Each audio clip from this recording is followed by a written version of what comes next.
മനുഷ്യ ശരീരം മണ്ണിൻ്റെയും ആത്മാവിൻ്റെയും ഒരു സംഘവുമാണ്.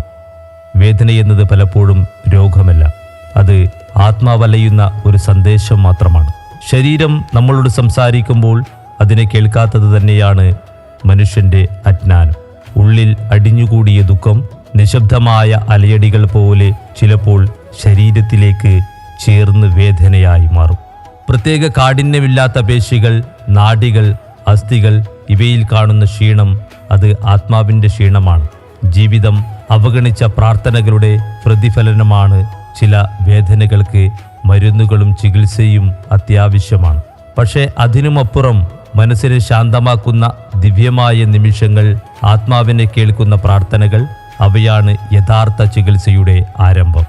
ഓരോ വേദനയും നമ്മെ ഓർമ്മിപ്പിക്കുന്നു, നീ വെറും ശരീരമല്ല, നീ ആത്മാവാണ്. മറന്നുപോയ ആ ദൈവിക ബന്ധത്തെ തിരിച്ചു പിടിക്കാനുള്ള വഴിയാണ് ചികിത്സ. മനസ്സിന്റെ സമാധാനം കിട്ടുമ്പോഴാണ് ശരീരവും ശാന്തമാകുന്നത്. അല്ലെങ്കിൽ മരുന്നുകൾക്ക് പോലും അതിൻ്റെ വഴി കണ്ടെത്താനാവില്ല.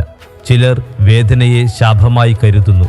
പക്ഷെ സത്യത്തിൽ വേദനയാണ് ആത്മാവിൻ്റെ വാതിൽ തട്ടുന്ന ദൈവത്തിൻ്റെ വിരലുകൾ.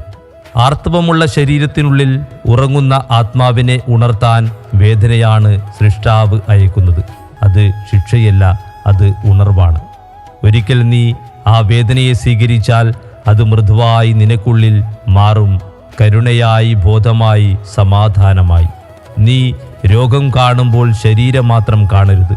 അവിടെ ഒരാളുടെ കഥയുണ്ട്, അവഗണനയുടെ, നിരാശയുടെ, തളർച്ചയുടെ. അതുകൊണ്ട് രോഗിയെ ചികിത്സയ്ക്കു മാത്രമല്ല, അവനെ കേൾക്കുക, അവൻ്റെ ഹൃദയത്തിൽ സ്ഥലം കണ്ടെത്തുക. അതാണ് യഥാർത്ഥ ചികിത്സ. ജീവിതം നമ്മെ വേദനയിലൂടെ സത്യം പഠിപ്പിക്കുന്നു. വേദനയെ മറികടക്കാൻ മരുന്നല്ല, മനസ്സിനെ ദൈവത്തോട് ചേർക്കുന്ന നിമിഷം മതി. അപ്പോൾ രോഗം പോകുമോ ഇല്ലയോ എന്ന് പോലും പ്രാധാന്യമില്ല. കാരണം ആത്മാവ് സുഖം പ്രാപിച്ചിരിക്കും. പ്രിയപ്പെട്ട വരികൾ ഷെരീഫ തങ്ങൾ PMS.